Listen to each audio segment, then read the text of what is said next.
The oldest man in the world breaks the silence before he passes away and reveals his secret. According to a 1930 New York Times article, Wu Chengche, a professor of the Chengdu University, congratulated Li Qingyuan on his 150th birthday, and later congratulated him on his 200th birthday in 1877.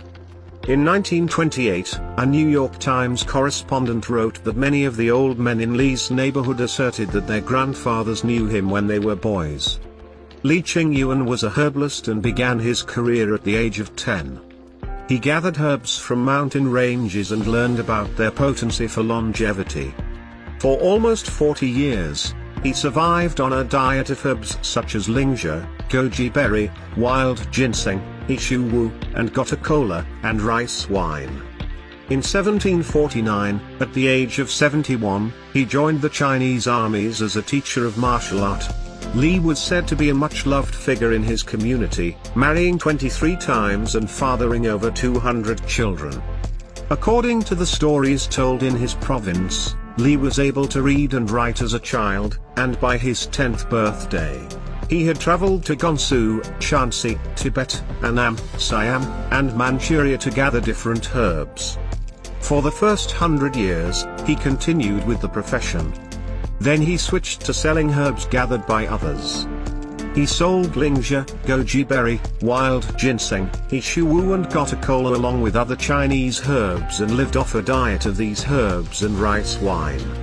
According to one of Li's disciples, he had once encountered an even older 500-year-old man, who taught him Qigong exercises and dietary recommendations that would help him extend his lifespan to superhuman proportions. Apart from Qigong and a herb-rich diet, what else can we learn from this master of longevity? On his final day, Li famously said, "I have done all that I have to do in this world." Could his peaceful last words also hint at one of the biggest secrets to a long and prosperous life?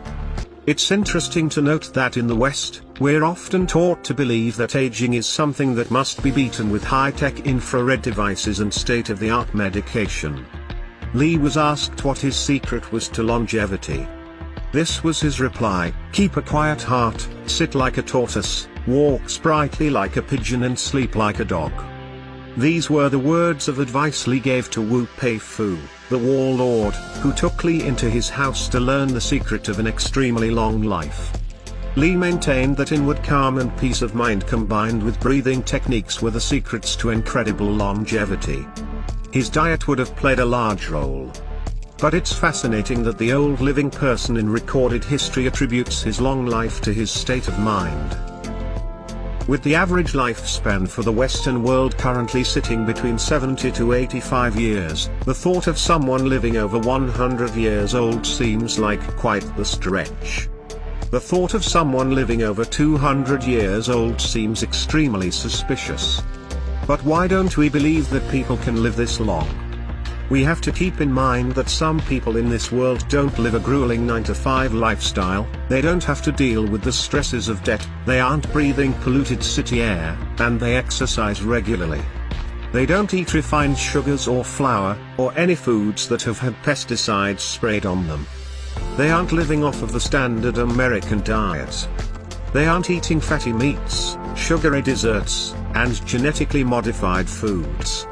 No antibiotics. No drinks and no substance. Their diets not only exclude junk foods that we so often indulge in, but they also include superfoods and herbs which are like steroids for our organs and immune system. They also spend their spare time in practicing breathing techniques and meditating which have been proven to improve mental, physical, and emotional health.